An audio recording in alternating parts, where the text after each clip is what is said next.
There's no feeling more intense than starting over. If you deleted your homework the day before it was due, as I have, or if you left your wallet at home and you have to go back after spending an hour in the commute. If you won some money at the casino and then put all your winnings on red but it came up black. If you got your best shirt dry cleaned before a wedding and then immediately dropped food on it. If you won an argument with a friend and then later discovered that they just returned to their original view. Starting over is harder than starting up. If you're not ready for that, like if you've already had a bad day, then what you're about to go through might be too much. Feel free to go away and come back. I'll be here. Alright, thanks for coming with me on this trip. I'll understand if you have to take a break at any point. Just find a safe place to stop and quit the game. And don't worry, I'll save your progress, always, even your mistakes. This game is a homage to a free game that came out in 2002, titled Sexy Hiking. The author of that game was Jazuo, a mysterious Czech designer who was known at the time as the father of B games. And B games are rough assemblages of found objects. Designers slap them together very quickly and freely, and they're often too rough and unfriendly to gain much of a following. They're built more for the joy of building them than as polished products. In a certain way, Sexy Hiking is the perfect embodiment of a B game. It's built almost entirely out of found and recycled parts, and it's one of the most unusual and unfriendly games of its time. In it, your task is simply to drag yourself up a mountain with a hammer. And that act of climbing, in the digital world or in real life, has certain essential properties that give the game its flavor. No amount of forward progress is guaranteed. Some cliffs are too sheer or too slippery. And the player is constantly, unremittingly in danger of falling and losing everything. Anyway, when you start Sexy Hiking, you're standing next to this dead tree that blocks the way to the entire rest of the game.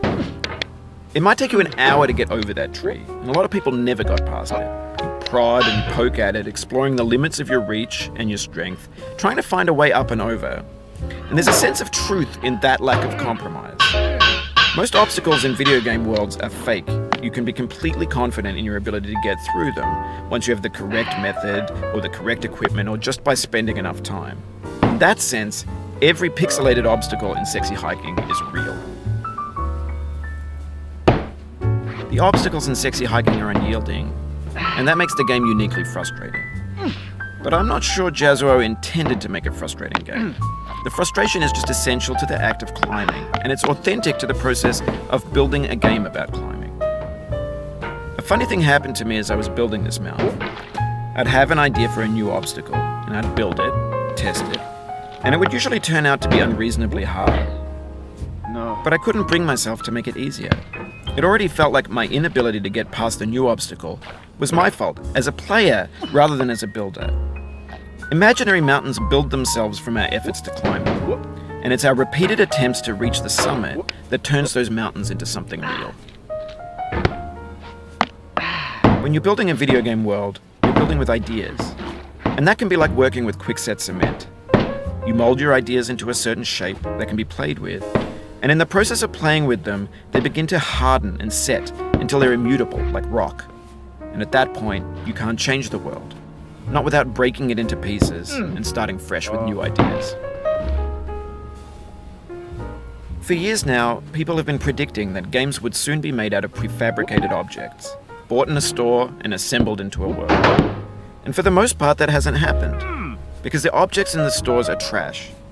I don't mean they look bad or that they're badly made, although a lot of them are.